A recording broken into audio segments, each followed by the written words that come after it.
Hello friends, आज हम बात करेंगे एनाटॉमी के कुछ इंपॉर्टेंट क्वेश्चंस और इंपॉर्टेंट टॉपिक्स के बारे में जो हमको एग्जाम के लिए बहुत ज्यादा जरूरी होते हैं। और साथ में हम देखेंगे कौन से टॉपिक्स को हमको बहुत कम पढ़ना है या कौन से टॉपिक्स को हमको ज्यादा ध्यान दे करके पढ़ना है। तो हम सबसे पहले स्टार्ट करते हैं सेल्यूलर सिस्टम। सेल्यूलर सिस्टम के अंदर हम दो चीजें देखेंगे, फर्स्ट है सेल और सेकंड है टिश्यू। सेल के अंदर हमको सबसे पहले पढ़ना होता है, सेल का डायग्राम हमको समझना होता है। इसके बाद में सेल का डेफिनेशन हमको याद होना चाहिए। इसके बाद में सेल के अंदर जो भी पार्ट्स होते हैं उन पार्ट्स के नाम और उन पार्ट्स के क्या क्या फंक्शंस होते हैं, इतनी जानकारी हमको होना चाहिए। इसके बाद में टिश्यू के अंदर हम देखेंगे, तो टिश्यू के अंदर सबसे पहले हम टिश्यू का डेफिनेशन देखेंगे। टिश्यू का डेफिनेशन सबसे इंपॉर्टेंट होता है, एक नंबर में हमको हमेशा ये 1 नंबर या 2 नंबर में हमको एग्जाम में आता है। टिश्यू का डेफिनेशन देखने के बाद टिश्यू के टाइप्स, तो टिश्यू 4 टाइप्स का होता है, जिसमें सबसे इंपॉर्टेंट होता है एपिथेलियल टिश्यू। एपिथेलियल टिश्यू हमको मेनली एग्जाम में आता है। तो एपिथेलियल टिश्यू के अंदर बहुत सारे सब टाइप्स होते हैं जिनको हमको डिटेल में पढ़ना होता है, तो यही सारे इंपॉर्टेंट होते हैं। इसके अलावा टिश्यू के जो अदर 3 टाइप्स होते हैं उनके बारे में हमको थोड़ा थोड़ा सा देखना होता है, बट एपिथेलियल टिश्यू को हमको फुल डिटेल में देखना होता है। तो ये हमारा सेल्यूलर सिस्टम के अंदर इंपॉर्टेंट टॉपिक्स होते हैं। इसके बाद में सेकंड हम देखेंगे ब्लड। तो ब्लड के अंदर सबसे पहले हम देखेंगे ब्लड का डेफिनेशन क्या होता है, ब्लड का इंट्रोडक्शन, ब्लड कैसा होता है, ब्लड किस तरह का होता है, तो ब्लड का डेफिनेशन हो गया। इसके बाद में सेकंड हम देखेंगे वीनस ब्लड और आर्टेरियल ब्लड, इन दोनों में क्या डिफरेंस होता है, इसके बारे में भी हमको पता होना चाहिए, ये भी इंपॉर्टेंट होता है। इसके बाद में हम देखेंगे कंपोजिशन, ब्लड का जो कंपोजिशन होता है कि किस तरीके से ब्लड बना होता है। तो ब्लड 55% प्लाज्मा और 45% ब्लड सेल से बना होता है, इसके बारे में पूरा हमको पता होना चाहिए कंपोजिशन। इसके बाद में हम देखेंगे ब्लड के फंक्शंस। तो ब्लड के फंक्शंस किसी भी एग्जाम में 5 नंबर में या 7 नंबर में पूछे जाते हैं, तो हमको कम से कम 5 से 7 या 8 इसके फंक्शन पता होना चाहिए। इसके बाद में इतना हमको ब्लड के बारे में पता होना चाहिए। इसके बाद में हम ब्लड के अंदर और भी चीज देखेंगे, तो blood clotting factor, blood clotting factor, सबसे पहले हमको क्लॉटिंग की डेफिनेशन पता होना चाहिए। उसके बाद में ब्लड क्लॉटिंग के जो 13 फैक्टर है, जिसमें से 6th फैक्टर मिसिंग होता है, तो बाकी के जो 12 फैक्टर है हमको पूरे 12-13 फैक्टर्स के नाम पता होना चाहिए। ये 5 नंबर में क्वेश्चन आता है, या तो क्वेश्चन ऐसे आता है कि ब्लड क्लॉटिंग फैक्टर्स क्या होता है, या फिर ऐसे आता है कि ब्लड क्लॉटिंग फैक्टर का मैकेनिज्म। तो जब भी ब्लड क्लॉटिंग फैक्टर का मैकेनिज्म या क्लॉटिंग फैक्टर पूछे जाते हैं, तो हम 13 फैक्टर्स है, इनका मैकेनिज्म दोनों में से किसी भी चीज को लिख सकते हैं। ये 5 मार्क्स में हमको जनरली एग्जाम्स के अंदर में आता है। तो ये हो गया इंपॉर्टेंट। इसके बाद में हम थर्ड चीज जो देखेंगे, कार्डियोवास्कुलर सिस्टम। कार्डियोवास्कुलर सिस्टम का मतलब होता है हार्ट और ब्लड वेसल्स। तो हार्ट वाले सिस्टम में हमको सबसे इंपॉर्टेंट होता है हार्ट का इंट्रोडक्शन। हार्ट का इंट्रोडक्शन का मतलब होता है हार्ट के अंदर कितने चेंबर्स होते हैं, कितने वॉल्स होते हैं, हार्ट के अंदर कौन कौन सी आर्टरीज होती है, कौन कौन सी आर्टरीज और वेन में प्यूरिफाइड और इनप्यूरिफाइड ब्लड होता है। तो पूरा हमको हार्ट का इंट्रोडक्शन पता होना चाहिए। सेकंड हार्ट का डायग्राम। थर्ड होता है हार्ट के फंक्शंस।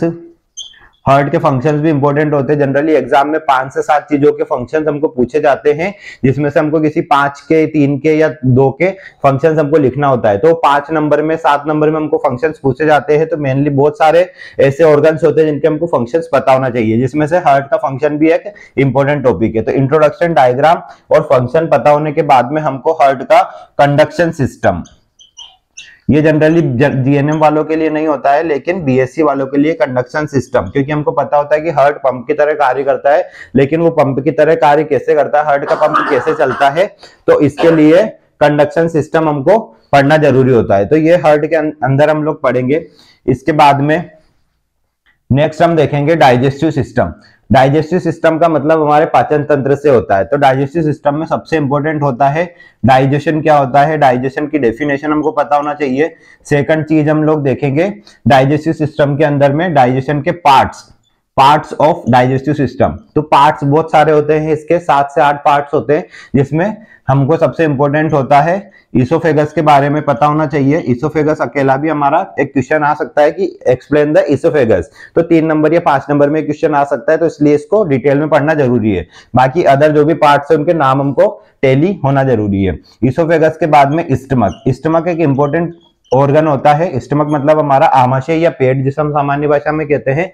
तो स्टमक के अंदर हमको स्टमक का डायग्राम पता होना चाहिए, स्टमक के फंक्शंस क्या क्या है वो पता होना चाहिए।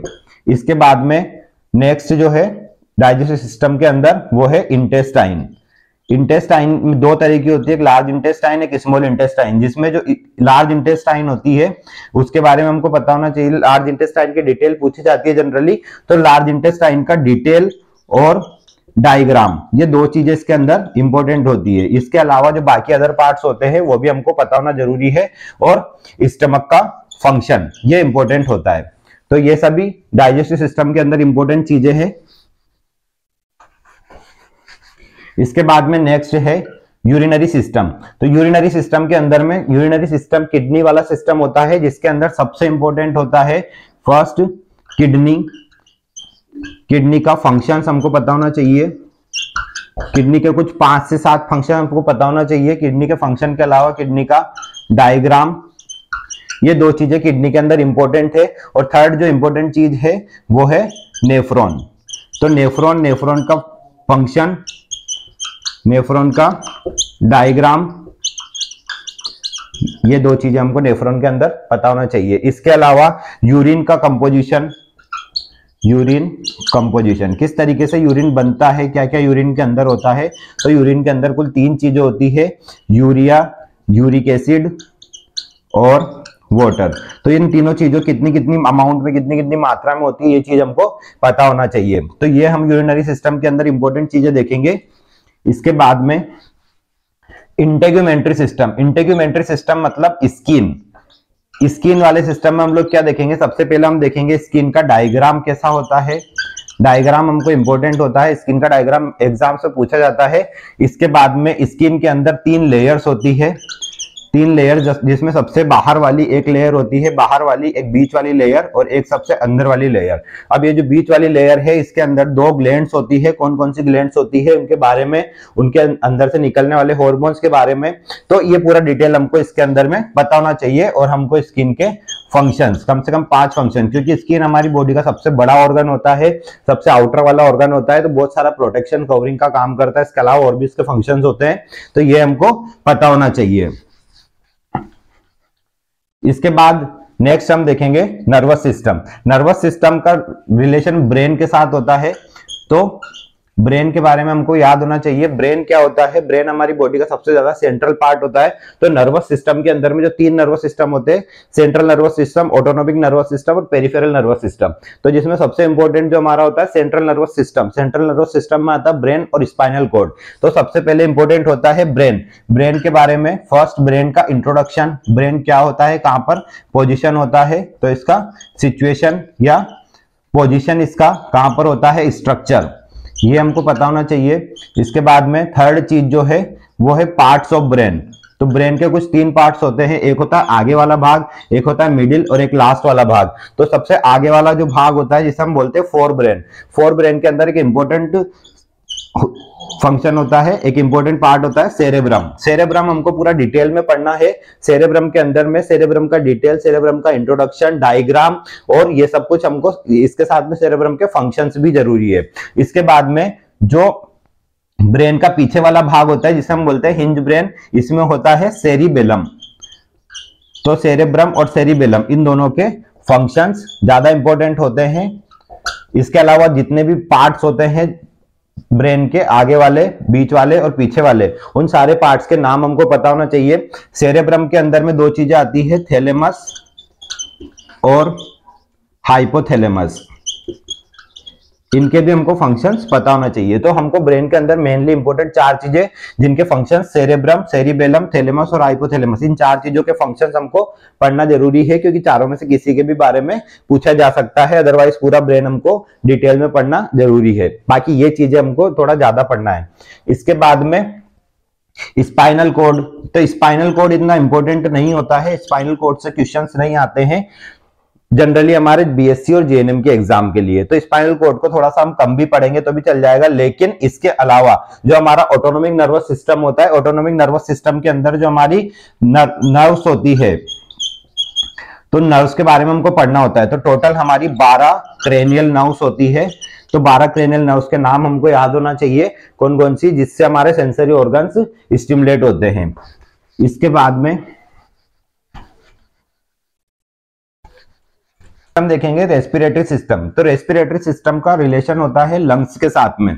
तो सबसे पहले रेस्पिरेटरी सिस्टम में हम देखेंगे रेस्पिरेशन क्या होता है। रेस्पिरेशन की डेफिनेशन मतलब श्वसन, श्वसन के बारे में हमको पता होना चाहिए। तो सबसे इंपॉर्टेंट इसमें डेफिनेशन होता है, इसे हम फंडामेंटल्स में वाइटल साइन के अंदर भी पढ़ते हैं। तो रेस्पिरेशन एक बहुत इंपॉर्टेंट टॉपिक होता है।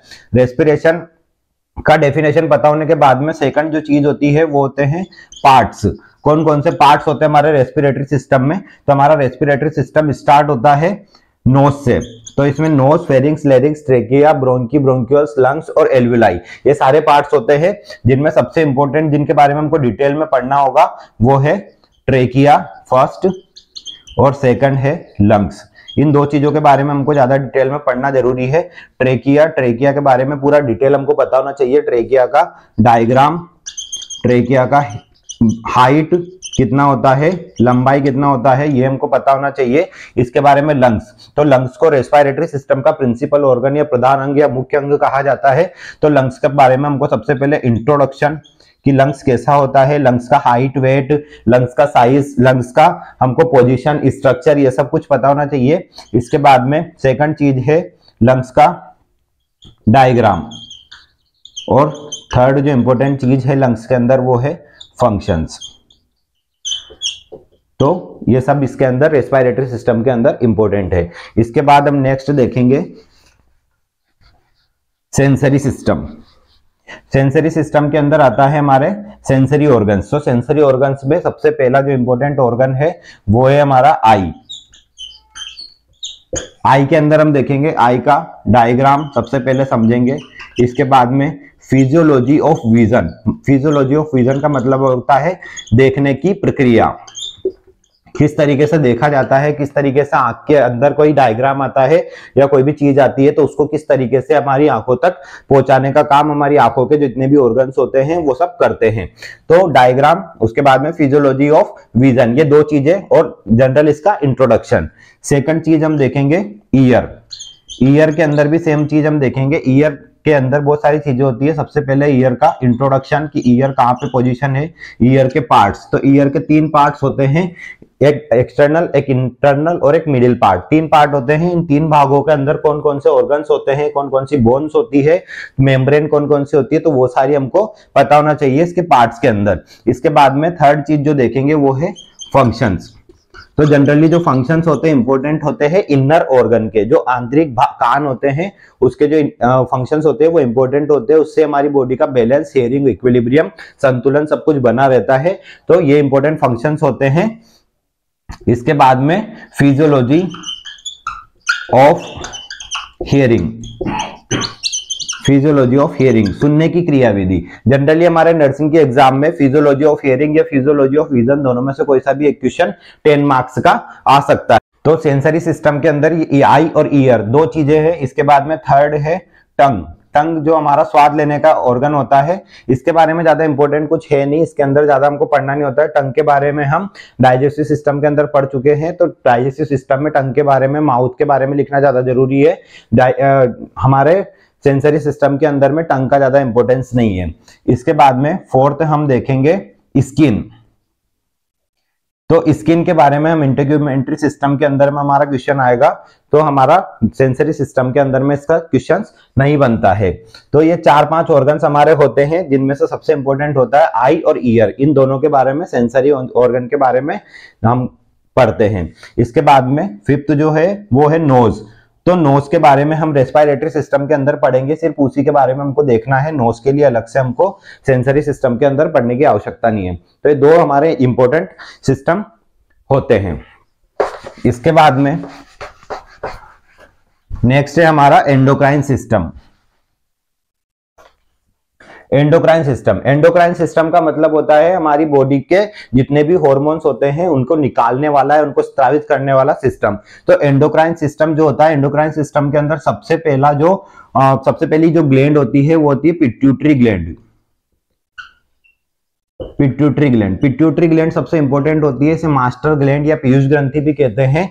तो पीयूष ग्रंथि के अंदर से निकलने वाले जो हार्मोन, तो इसके अंदर से दो तरह के हार्मोन निकलते हैं, एक होता है एंटीरियर पिट्यूटरी, एक होता है पोस्टीरियर पिट्यूटरी। ये दो तरह के इसके भाग होते हैं, एक आगे वाला भाग, एक पीछे वाला भाग। तो आगे वाले भाग से 6 हार्मोन्स स्रावित होते हैं, 6 हार्मोन निकलते हैं। उन 6 हार्मोन के नाम हमको पता होना चाहिए। इसके अलावा पीछे वाले भाग पोस्टीरियर पिट्यूटरी ग्लैंड से निकलने वाले 2 हार्मोन्स होते हैं जिनका नाम और उनके फंक्शंस। तो इनके हार्मोन्स के नेम और फंक्शंस हमको पता होना चाहिए। सिर्फ सबसे ज्यादा इंपॉर्टेंट होता है पिट्यूटरी ग्लैंड। इसके बाद में सेकंड जो ग्लैंड है वो है थायराइड ग्लैंड।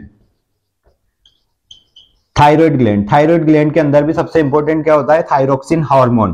थायराइड ग्लैंड से थायरोक्सिन हार्मोन निकलता है जिसका स्टिमुलेट करना, जिसका काम करने की जो प्रक्रिया होती है वो पिट्यूटरी ग्लैंड के एंटीरियर पार्ट से निकलने वाले टीएसएच हार्मोन के द्वारा होता है। तो हमको सिर्फ इसका क्रिया पता होना चाहिए, किस तरीके से कौन कौन सा हार्मोन इसके अंदर से निकलता है। और थर्ड जो है वो है parathyroid hormone, parathyroid gland. Parathyroid gland से पैराथायराइड हार्मोन निकलता है। ये कुछ एंडोक्राइन सिस्टम के अंदर हमारी इंपॉर्टेंट ग्लैंड्स होती है। इसके अलावा और भी पीनियल ग्लैंड्स और इसके अलावा हमारी पेनक्रियाज वगैरह और भी 3-4 ग्लैंड्स होती है, बट इंपॉर्टेंट हमारी यही होती है। तो ये है हमारे एंडोक्राइन सिस्टम के अंदर इंपॉर्टेंट चीजें।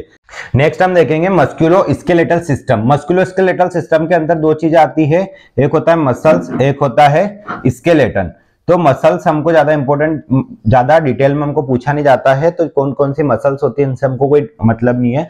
हमको ज्यादा इंपॉर्टेंट जो होता है वो है स्केलेटल सिस्टम।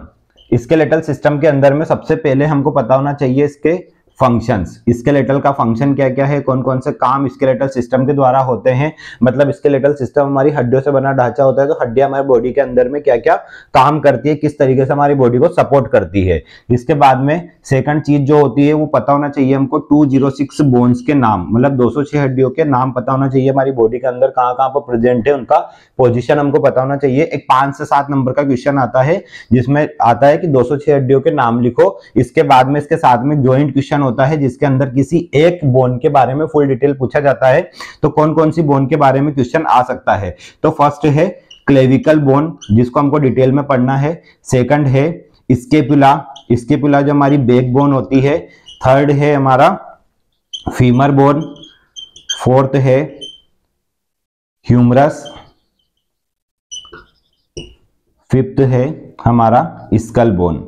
ये 5 बोन ऐसी होती है जिनके बारे में हमको डिटेल में पढ़ना होता है। इसके अलावा बाकी बोन्स के बारे में इतना डिटेल पूछा नहीं जाता है, सिर्फ 206 हड्डियों के नाम हमसे जनरली पूछे जाते हैं। तो ये हमारा स्केलेटल सिस्टम के अंदर में आता है। स्केलेटल सिस्टम के अंदर में 2 चीजें होती है, एक होता है बोन्स और सेकंड होता है जॉइंट्स। तो बोन्स ये सारी इंपॉर्टेंट है, 5 तरह की बोन्स होती है, 206 हड्डियों के नाम और इनके फंक्शंस। इसके बाद में हमारा जॉइंट्स, तो जॉइंट्स 3 टाइप के जॉइंट्स होते हैं, एक होता है फाइब्रस जॉइंट, एक होता है कार्टिलेजस जॉइंट, एक होता है साइनोवियल जॉइंट। तो 3 जॉइंट्स में से सबसे इंपॉर्टेंट होता है साइनोवियल जॉइंट। साइनोवियल जॉइंट के बारे में हमको पूरा डिटेल पता होना चाहिए। साइनोवियल जॉइंट क्या होता है, इसका फंक्शन, इनके डायग्राम और फंक्शन, और साइनोवियल जॉइंट से निकलने वाला कौन सा हार्मोन होता है, ये सब कुछ हमको पता होना चाहिए। तो साइनोवियल जॉइंट को एक बार डिटेल में पढ़ेंगे तो ये एक हमारा इंपॉर्टेंट क्वेश्चन बन सकता है। ये होता है हमारा मस्कुलोस्केलेटल सिस्टम के अंदर। इसके बाद में नेक्स्ट हम देखेंगे लिम्फेटिक सिस्टम। तो लिम्फेटिक सिस्टम के अंदर में ज्यादा इंपॉर्टेंट कुछ नहीं है, लेकिन लिम्फ क्या होता है, लिम्फ हमारे ब्लड की तरह एक तरल पदार्थ होता है, ब्लड से थोड़ा सा गाढ़ा पदार्थ होता है जो कि हमारे ब्लड के साथ में हमारे टिश्यू तक पहुंचता है। तो लिम्फ के अंदर सबसे पहला जो सबसे इंपॉर्टेंट चीज होता है कि लिम्फ क्या होता है, लिम्फ के बारे में जानकारी, लिम्फ का डेफिनेशन हमको पता होना चाहिए। लिम्फ और लिम्फ नोड दोनों एक ही चीज होती है, जिसे हम आगे कभी डिटेल में एक पूरा लिम्फेटिक सिस्टम पढ़ने के टाइम पे पढ़ेंगे। तो लिम्फ का डेफिनेशन और लिम्फेटिक सिस्टम में सबसे इंपॉर्टेंट चीज होता है स्प्लीन। स्प्लीन हमारी बॉडी का, हमारे एब्डोमिनल कैविटी का ऑर्गन होता है। स्प्लीन क्या होता है, स्प्लीन का डायग्राम सबसे इंपॉर्टेंट है, और स्प्लीन का फंक्शन। स्प्लीन के बहुत सारे फंक्शंस होते हैं जो कि ब्लड से रिलेटेड है। आरबीसी का जो कब्रिस्तान है वो भी स्प्लीन को कहा जाता है। तो स्प्लीन बहुत इंपॉर्टेंट होता है। तो स्प्लीन के अंदर डायग्राम और फंक्शन और थोड़ा सा इसका डिटेल, थोड़ा सा इंट्रोडक्शन इसका पढ़ना हमको जरूरी होता है। ये 5 नंबर में कभी भी पूछा जा सकता है। तो ये लिम्फेटिक सिस्टम के अंदर में हमारे क्वेश्चंस बनते हैं। इसके बाद में नेक्स्ट है रिप्रोडक्टिव सिस्टम। तो रिप्रोडक्टिव सिस्टम दो तरह का होता है, एक होता है मेल रिप्रोडक्शन, एक होता है फीमेल रिप्रोडक्शन। मेल रिप्रोडक्शन से ज्यादा क्वेश्चंस आते नहीं है, तो मेल रिप्रोडक्शन को ज्यादा डिटेल में पढ़ने की आवश्यकता नहीं होती है। फीमेल रिप्रोडक्टिव सिस्टम के अंदर से बहुत सारे क्वेश्चंस पूछे जाते हैं, जिसमें सबसे पहला होता है parts of female reproductive system. तो दो पार्ट्स होते हैं इसका, फर्स्ट होता है इंटरनल पार्ट्स और दूसरा होता है एक्सटर्नल पार्ट्स। तो इंटरनल पार्ट्स के सिर्फ हमको नाम पता हो तो भी हम चल जाएगा, लेकिन एक्सटर्नल पार्ट्स को हमको डिटेल में पढ़ना होता है। सॉरी, एक्सटर्नल पार्ट्स को हमको नॉर्मली नाम पढ़ना होता है, लेकिन इंटरनल पार्ट्स को डिटेल में पढ़ना होता है। तो इंटरनल पार्ट्स में सबसे पहले आता है वेजाइना, सेकंड है यूटेरस, थर्ड है फेलोपियन ट्यूब और फोर्थ है हमारा ओवेरीज।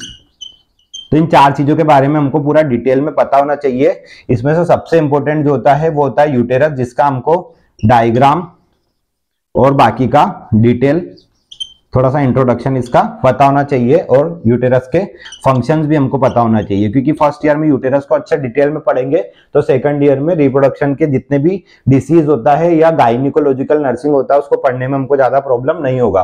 तो यूटेरस इसके अंदर से सबसे इंपॉर्टेंट है, लेकिन फेलोपियन ट्यूब, ओवेरीज और वेजाइना के बारे में भी हमको 3-3, 4-4 लाइन पढ़ना जरूरी है, क्योंकि इससे हमारा आंसर थोड़ा सा बड़ा बन सकता है, बट यूटेरस ज्यादा इंपॉर्टेंट होता है। तो ये है हमारे एनाटॉमी के अंदर सबसे इंपॉर्टेंट टॉपिक्स। अगर आपने वीडियो को स्किप किया है तो आपको बहुत सारी चीजें समझ में नहीं आएगी, इसलिए अगर स्किप किया है तो दोबारा से वीडियो को शुरू से लेकर लास्ट तक पूरा देखें, ताकि ये आपको एग्जाम के लिए सपोर्ट करे। वीडियो अगर अच्छा लगा है तो वीडियो को लाइक करें, शेयर करें, कमेंट करें कि किस तरह का वीडियो आपको नेक्स्ट चाहिए, और चैनल को सब्सक्राइब करें। Thank you.